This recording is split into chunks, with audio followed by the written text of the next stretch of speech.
After 3 nights with his maid, the Korean CEO returned home to a sin that was waiting for him. How much power does a man truly hold when the woman warming his bed is the one sharpening the knife for his back? The Seattle rain hammered against the penthouse windows like accusations Kang Min Ho refused to hear.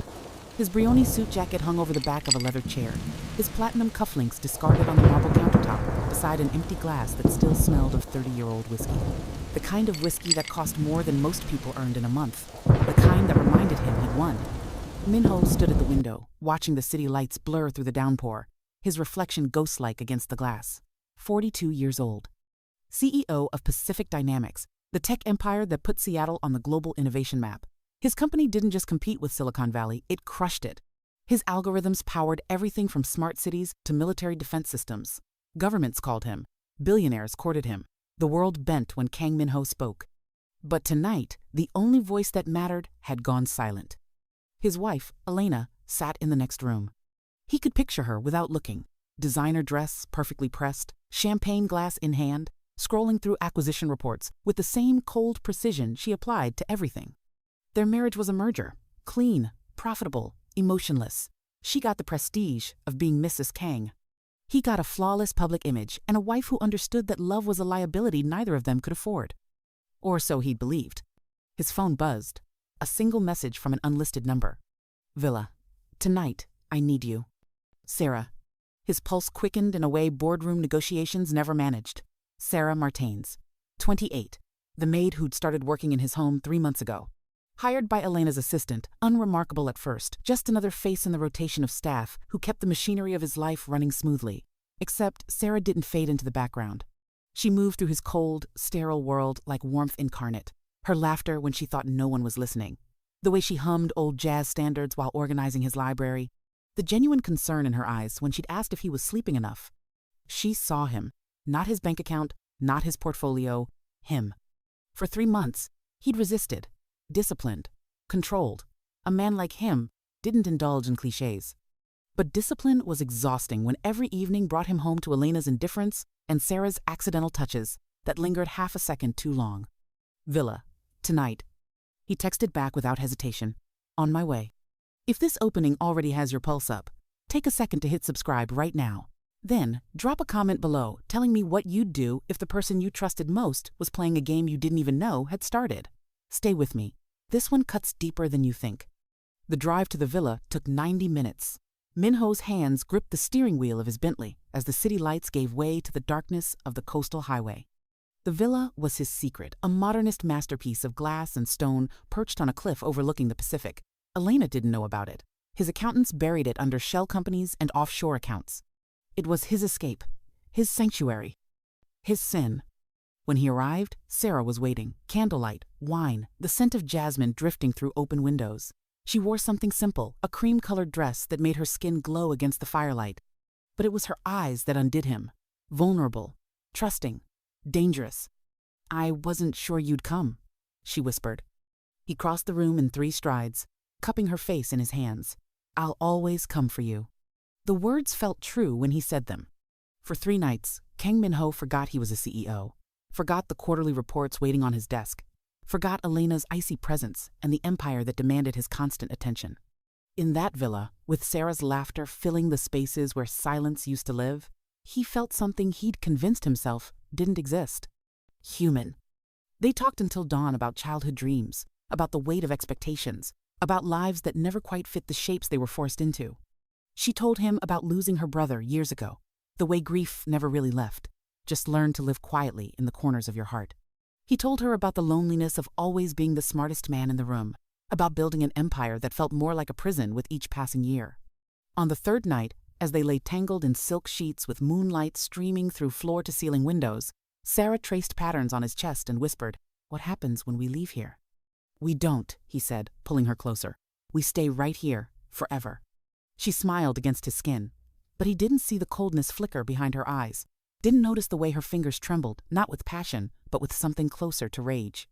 Because while Kang Min Ho was falling in love with a fantasy, the real Sarah Martains was lying in a sterile hospital corridor 200 miles away, clutching her stomach as doctors delivered devastating news. Premature labor. 24 weeks. Twins. Only one would survive the night. It would truly mean the world to me if you'd click the like button and subscribe to Ava Love Stories and help us reach 1,000 beautiful souls. Until we meet again between love and longing, this is Ava Love Stories. Min Ho's phone had been turned off for 3 days, a luxury he'd never allowed himself. When he finally powered it back on during the drive home, it exploded with notifications. 73 missed calls, 142 text messages, voicemails that started urgent and ended frantic. His assistant, his COO, his head of security, Elena, all saying the same thing. "Where are you? We need to talk. Now." His stomach tightened. Business crisis? Hostile takeover attempt? He scrolled quickly, looking for context, but the messages were maddeningly vague. Then he saw it. A single text from Elena, time-stamped 2 hours ago. "I know where you've been. I know what you've done. Come home. We have things to discuss." The villa's warmth evaporated from his memory like steam. His hands tightened on the steering wheel as the Bentley sliced through the early morning rain, Seattle's skyline emerging gray and unforgiving on the horizon. He'd been careful, hadn't he? The villa was untraceable. Sarah never used her real name when they messaged. There were no photos, no receipts, nothing that could... His mind stopped. Unless Sarah had told someone. Unless this had all been... No, impossible. The way she'd looked at him, the vulnerability in her voice, that couldn't be manufactured. Could it? The elevator to his penthouse felt slower than usual. Or maybe it was dread stretching time into something thick and suffocating. He straightened his tie, prepared his explanations. Elena was strategic, not emotional. This was negotiation. He'd weathered worse. The doors opened. Silence. Not the comfortable quiet of wealth, but something hollow, surgical. The penthouse felt enormous suddenly, every shadow sharper, every surface colder. The rain outside seemed louder against the windows, each drop an accusation he couldn't quite hear. "Elena," his voice echoed back to him, unfamiliar. No response. That's when he saw it. On the glass dining table, the obscenely expensive piece Elena had insisted on, imported from Milan, a monument to their wealth, sat a single item. Not a ring. A hospital wristband. Patient, Sarah Martains. Admit date, 3 days ago. Diagenesis, premature labor, 24 weeks est. Min Ho's breath stopped. His vision tunneled. The room tilted beneath his feet as his mind tried to process what his eyes were seeing. 3 days ago, the same night he'd received that first text, the same night he'd driven to the villa. If Sarah was in the hospital 3 days ago, then who? Surprised? Elena's voice cut through the silence like a blade. She emerged from the shadows of the hallway, impeccably dressed as always, a tablet in her hands, and an expression of cold satisfaction on her face. "I have to say, Min Ho, you made this almost too easy." His throat closed. "What did you do?" "What did I do?" Elena's laugh was acid. "I gave you exactly what you wanted, an escape, a fantasy, a woman who made you feel special." She tapped her tablet, and a video began playing. The villa, the bedroom, him, and... But it wasn't Sarah's face in the footage. It was similar, close enough in dim lighting, but now that he looked closely, he could see the differences. A woman who resembled Sarah but wasn't her. An actress, a plant. "Convincing, wasn't she?" Elena continued. "Cost me a fortune to find someone with the right look, the right voice, but worth every penny for the footage." Min Ho's world was crumbling in real time. Where's Sarah? The real Sarah? Still in the hospital, I imagine. Recovering from losing one of your babies. Elena's eyes glittered with malice. "Oh yes, twins, yours. Confirmed by the paternity test I had run on the surviving child. Interesting, isn't it? Considering you've been telling me for 10 years that you're sterile." The floor disappeared beneath him. "What?" "Your doctors." Elena smiled. "My doctors, actually. Paid very well to keep you believing you couldn't have children. To keep you weak, manageable. But apparently, the maid got through where I never could." Min Ho staggered backward, his hand finding the edge of the table for support. "You're lying. This is... Documentation's all here." She tossed the tablet onto the table beside the wristband. "Medical records, DNA results, and my personal favorite security footage of you leaving for your little villa getaway the exact same night Sarah went into early labor, screaming your name, begging someone to call you." The image hit him like a physical blow. Sarah, alone, terrified, losing their child, while he... But here's the beautiful part.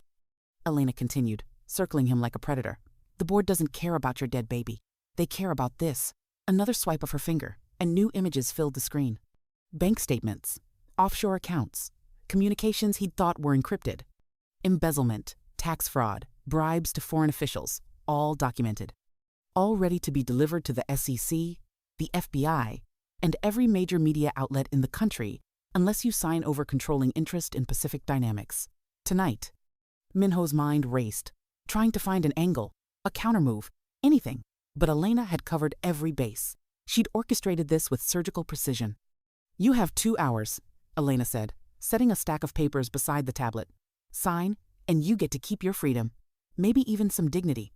Refuse, and I bury you so deep, you'll spend the rest of your life in a federal prison watching someone else raise your surviving child. She turned to leave, then paused at the hallway entrance. Oh, and Min Ho?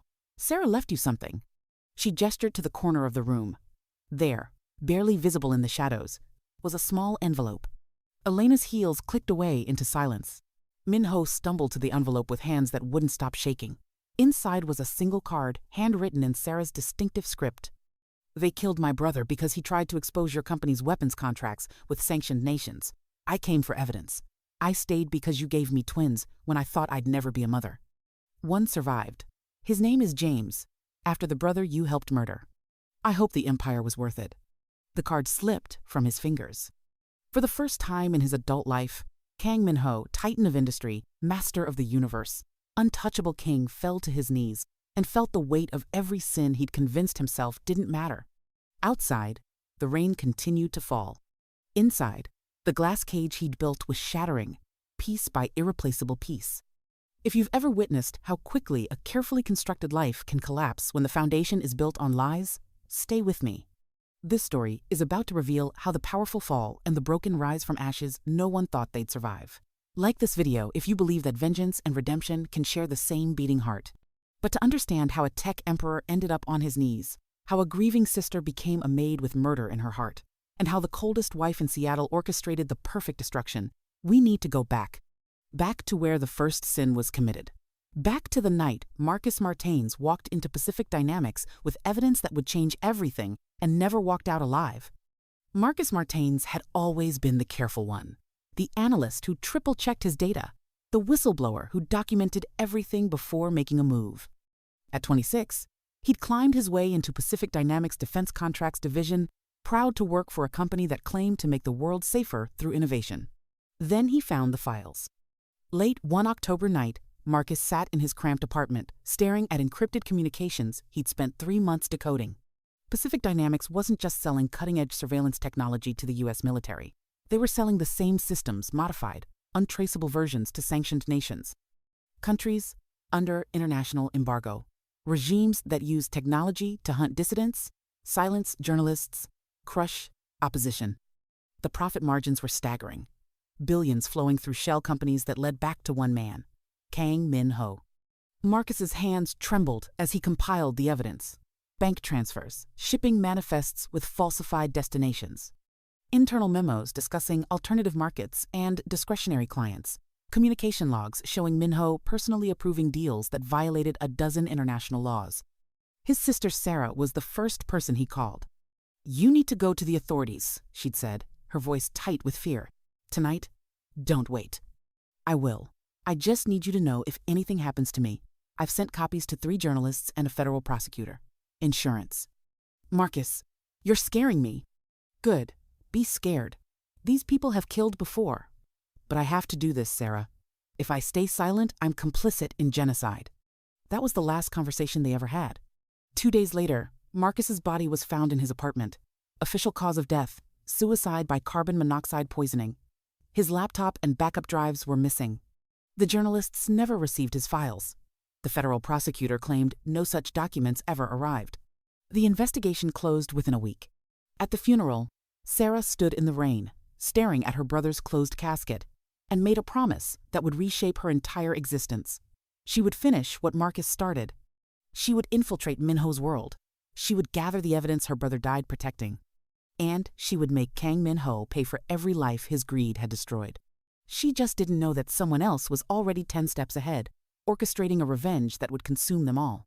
6 months of planning. That's what it took for Sarah to transform herself from a grieving sister into the perfect infiltrator. She changed her appearance, lightened her hair, adopted colored contacts, learned to move differently. She buried Sarah Martains and became Sarah Matthews, a woman with fabricated references and a talent for disappearing into the background. Getting hired wasn't luck. It was calculation. Elena Kang's personal assistant had a gambling problem. Sarah discovered this through weeks of surveillance, watching the woman's weekend trips to underground poker rooms in Tacoma. One carefully orchestrated chance meeting later, Sarah had offered to cover her debts in exchange for a single favor: get her hired as household staff in the Kang penthouse. The assistant never asked why. Desperate people rarely do. Sarah's first month was careful reconnaissance. She mapped security systems, noted Min Ho's routines, identified which rooms had cameras and which didn't. His home office was a fortress of encryption and biometric locks. But men like Min Ho always had a weakness. She found it in his loneliness. The great Kang Min Ho, surrounded by wealth and power, was drowning in isolation. His wife treated him like a business partner. His employees feared him too much to be genuine. He lived in a pristine cage of his own design, and Sarah could see the desperation in his eyes when she'd linger an extra moment while serving his coffee, when she'd ask about his day with actual interest. She felt nothing for him. Every smile was weaponized. Every gentle word was strategic. Then the pregnancy happened. It wasn't planned. It was a miscalculation that occurred during a vulnerable moment when Min Ho had drunk too much and cornered her in the library. And she'd made the split-second decision that seduction would get her closer to his secrets than resistance. One night, clinical, necessary. Except her body betrayed her strategic mind. 2 months later, the test showed positive. 2 pink lines that represented the ultimate complication. She couldn't abort, not when the DNA evidence could prove Min Ho's paternity and shatter his decade-long lie about sterility. This was leverage beyond anything she'd imagined. But twins. 24 weeks into the pregnancy, her body went into crisis. The night Min Ho received that text, luring him to the villa, Sarah was actually being rushed to Seattle Grace Hospital, hemorrhaging and terrified. The doctors worked frantically, their faces grim as they delivered the news. One twin wasn't going to make it. Sarah gripped the hospital bed rails, screaming not just from physical pain, but from rage. Min Ho should be here. The father of her children should be holding her hand, not driving to some fantasy escape. But he wasn't coming, because the text hadn't come from her.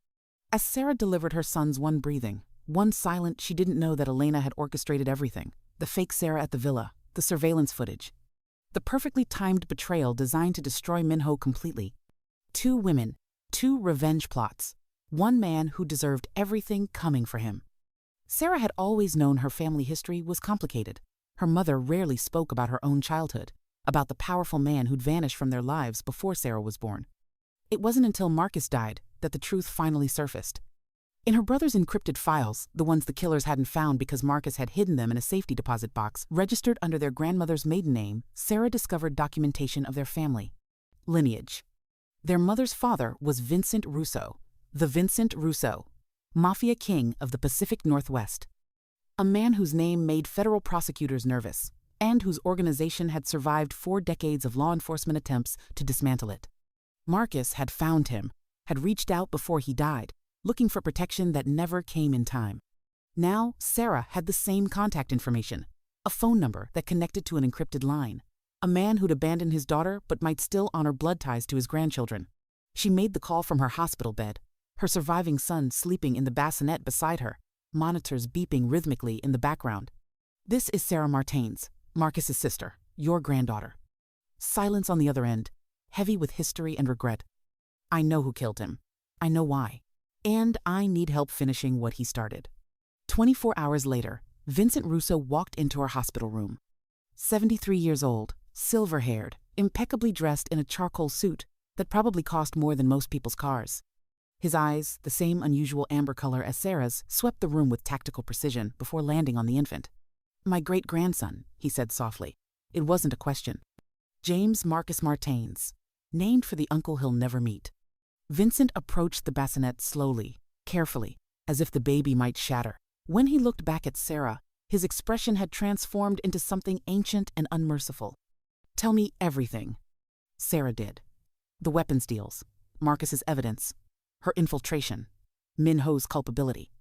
Elena's unknown involvement, because, at this point, Sarah still believed Elena was just the cold wife, not the puppet master.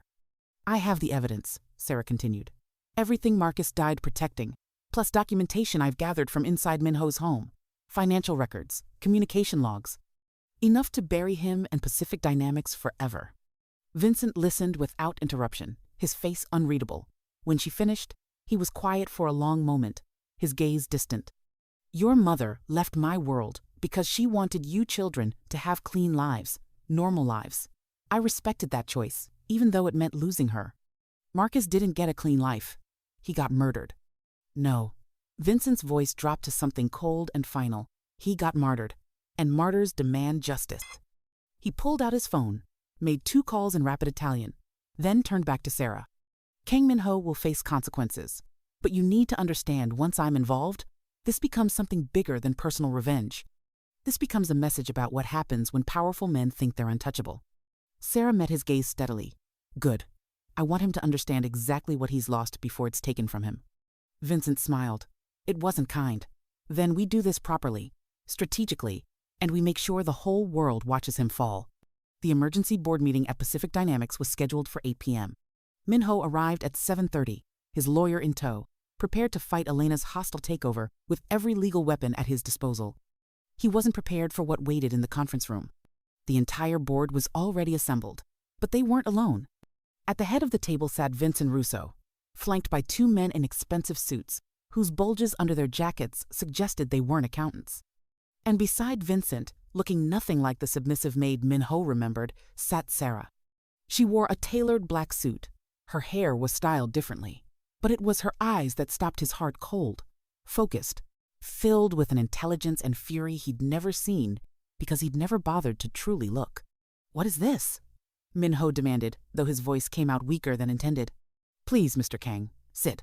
The board chairman gestured to the only empty seat at the opposite end of the table from Vincent, a symbolic distance that made Min Ho's position clear. He remained standing. I don't know what my wife told you, but... Your wife told us nothing, Vincent interrupted, his voice carrying effortless authority. Because your wife is currently in federal custody, along with her lover and business partner, being questioned about conspiracy to commit murder. Min Ho's world tilted. What? Sarah leaned forward, sliding a folder across the table's polished surface. Elena didn't just orchestrate your affair to gain leverage for a corporate takeover.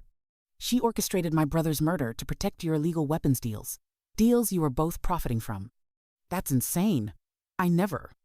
Marcus Martains, defense analyst, worked in your classified contracts division. Sarah's voice was scalpel sharp.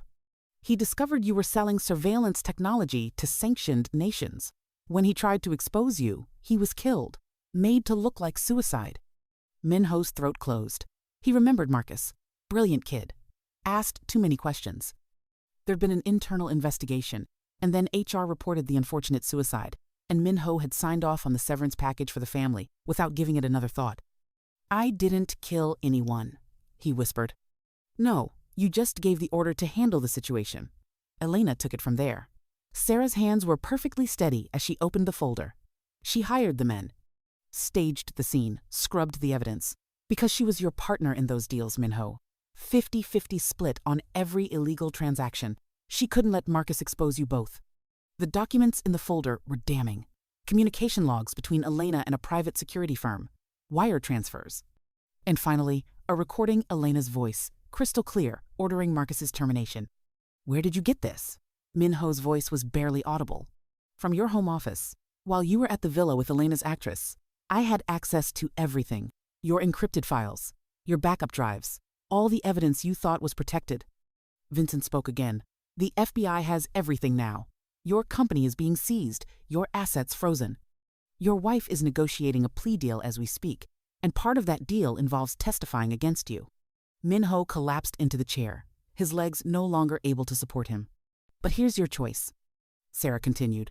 You can go down with Elena, face decades in prison for weapons trafficking, conspiracy to commit murder, financial crimes that will keep lawyers employed for years. Or you cooperate fully, Vincent finished. You provide testimony against every player in your network. You help authorities dismantle the entire operation. And maybe, just maybe, you see daylight again before you die. Min Ho looked at Sarah. really looked at her for the first time. The baby? Your son, James. He's alive. No thanks to you. I didn't know. I swear I didn't. No, I was in labor while you were getting seduced by a stranger. No, Elena was setting you up. No, my brother was murdered. Sarah's voice finally cracked with emotion. What didn't you know, Min Ho? Because from where I'm sitting, you didn't know anything that mattered. You were too busy building your empire to notice the bodies buried in its foundation. The board chairman cleared his throat. Mr. Kang, you have 24 hours to decide. Cooperate or face prosecution alongside your wife. This meeting is adjourned. 3 months later, Sarah stood in the modern apartment Vincent had secured for her, watching James sleep peacefully in his crib. The news played quietly in the background. Pacific Dynamics was being broken up and sold in pieces. Elena had taken a plea deal. 25 years. Min Ho's trial was set to begin in 6 weeks. The doorbell rang. Sarah checked the security camera first, old habits from her surveillance days. Min Ho stood in the hallway, looking nothing like the powerful CEO she'd once known. He was thinner, grayer, wearing clothes that suggested his assets were still frozen. She almost didn't open the door, but curiosity won. I'm not supposed to be here, he said immediately when she answered, violating bail conditions. But I had to see him, just once. Sarah should have called the police. Instead, she stepped aside. Min Ho entered hesitantly, his eyes going immediately to the crib where James slept. He approached slowly, reverently, staring at the infant with an expression Sarah had never seen on his face before. He has your eyes, Min Ho whispered. He has Marcus's nose, my mother's chin. He's his own person, not an extension of either of us. Min Ho nodded, unable to look away from his son. The doctors who told me I was sterile, Elena, paid them? For 10 years. To keep you controllable. To keep you from having heirs with anyone else. A bitter laugh escaped him. I thought I was the puppet master. Turns out I was just another puppet. Sarah leaned against the wall, arms crossed. Why are you really here, Min Ho? To tell you I'm taking the deal. Full cooperation. I'll testify against everyone, Elena. The buyers, the intermediaries, all of it. He finally turned to face her. And to ask if there's any chance James could ever know his father as something other than a monster. You killed my brother. I know. You profited from weapons used to commit atrocities. I know. You seduced me, got me pregnant, and weren't there when I almost died bringing your sons into the world.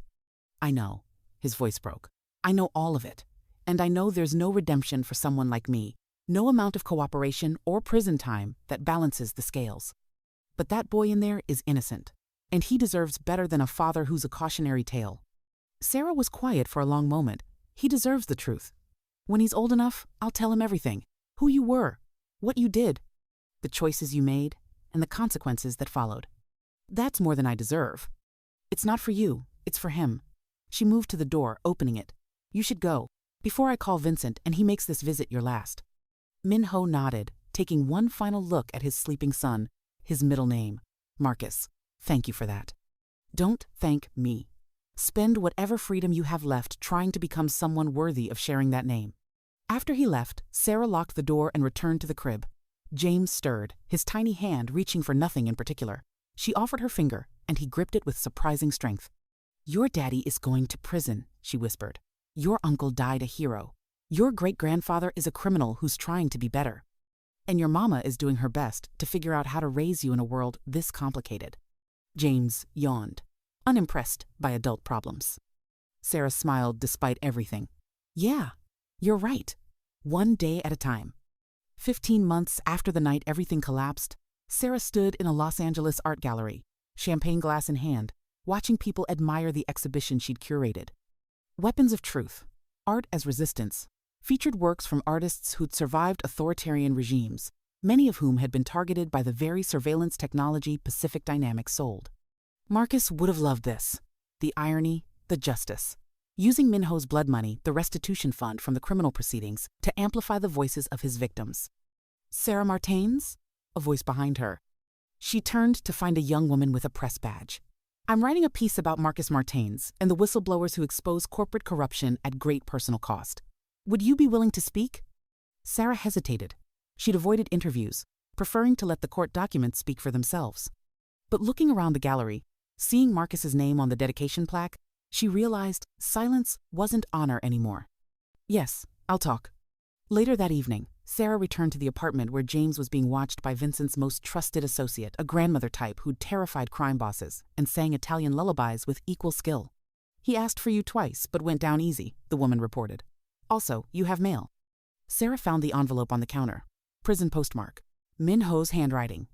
She almost threw it away.